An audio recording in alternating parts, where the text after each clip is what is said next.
వైశాఖ మాసంలో అత్యంతమైనటువంటిది, అత్యంత కీలకమైనటువంటిది నృసింహ జయంతి.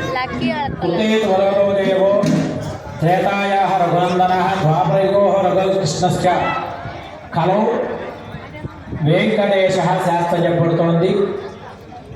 అటువంటి ఈ కలియుగంలో ఈ వైశాఖ మాసంలో చక్కనైనటువంటి దీనికి వైశాఖ మాసానికి మధుమాసమైన పేరు. మధు అంటే తేనెలాంటిదట. అంటే మనం దీన్ని తుత్తమాసమని అంటారు. ఈరోజు ఈ మాసాల్లో దాహం ఎక్కువ వేస్తూ ఉంటుంది. ఎవరికి ఈ రోజుల్లో మనందరం కూడా అక్షయ తృతీయ రోజు వస్తుంది. అక్షయ తృతీయ బంగారం కొనమని చెప్పి బంగారం కొట్టడం వల్ల అందరినీ ఓదం కొడుతూ ఉంటారు. బంగారం కొనుక్కోవాలి వైశాఖ మాసం.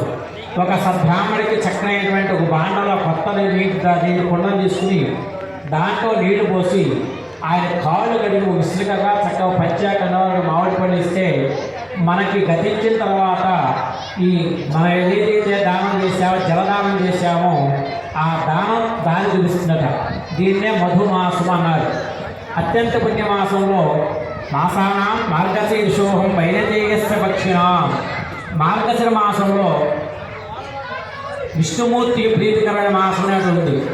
అటువంటి మాసంలో వైశాఖ మాసం కూడా ఒకటి. అటువంటి వైశాఖ మాసంలో ఈ నృసింహస్వామి వారి యొక్క కళ్యాణ మహోత్సవం జరుపుకోవటం ఆనవాయితీ. చైత్రమాసంలో రామచంద్ర ప్రభు యొక్క ఎట్లా కళ్యాణం అయితే చేస్తూ ఉంటామో అదేవిధంగా చక్కగా ఈ వైశాఖ మాసంలో నృసింహ జయంతిని పురస్కరించుకుని చక్కగా నరసింహస్వామిని ఆరాధన చేయటం విధాయకం. ఎందుకు నరసింహస్వామిని ఆరాధన చేయాలి అంటే కలవు ఈది మాత్రేణ సముచ్యతే. అంటే కలియుగంలో ప్రతి మానవుడికి కూడా ఈది మాత్రలన్నీ ఉంటాయంటే ప్రతి వాడికి కూడా ఒక మనిషి ఎదుగుతున్నాడు అంటే కనుక వెనకాల వాడు పరోక్షంగా ప్రత్యక్షంగా బాధపడుతూ ఉంటాడు. అట్లా కాకుండా వాడిని మనం ఎదుర్కోవాలి అంటే నరసింహ ఉపాసన చేయమన్నారు. నరసింహ ఉపాసన చేయమంటే ఎట్లా? ఈ కృతయుగంలో ఎవరు పూజ చేసి ఆ పుణ్యాహ కార్యక్రమంలో ఏదైనా పవిత్రేణ ఆత్మానం ఫలదే సదా తేన సహస్రదారైన భావమాన్య ఫలంతమా రాజాపత్యం పవిత్రం చతోధ్యానం నిర్మయం. మేము ఏవైతే పాపకాలను చేస్తున్నామో ఆ గంగా నది స్నానం వల్ల ఎక్కడైతే ఋతుకన్య పుణ్యఫలాన్ని ఇస్తుందో అదేవిధంగా ఈ పుణ్యాజలాన్ని చదువుకున్నట్లయితే అదే ఫలితాన్ని ఇస్తున్నట్టు. అందుకని ప్రతిరోజు కూడా దేవాలయంలో పుణ్యాహం చేయమని జరుగుతుంది. ఆ పుణ్యాహం రోజు కూడా అర్చక స్వామి వచ్చినట్లయితే రోజు చేసుకుంటాడు. లేదనుకోండి చక్కగా ఇదే కళ్యాణ మహోత్సవంలో లేదా కుంభాభిషేకంలో ఇత్యాది మాసంలో చక్కగా పుణ్యాహవాచన చేయడం జరుగుతుంది. ఆ పుణ్యాహం జరుగుతున్న ఏమిటంగా అంటే మంచి జరుగుగాక సత్ప్రవర్తనే అంటే చక్కనైనటువంటి మంచి జరుగుతుందని చెప్పబడుతోంది.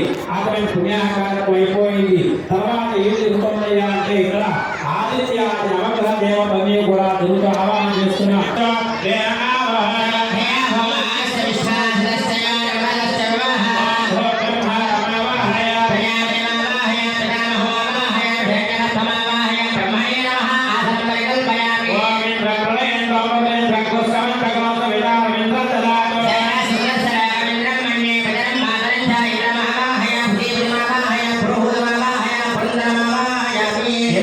నమః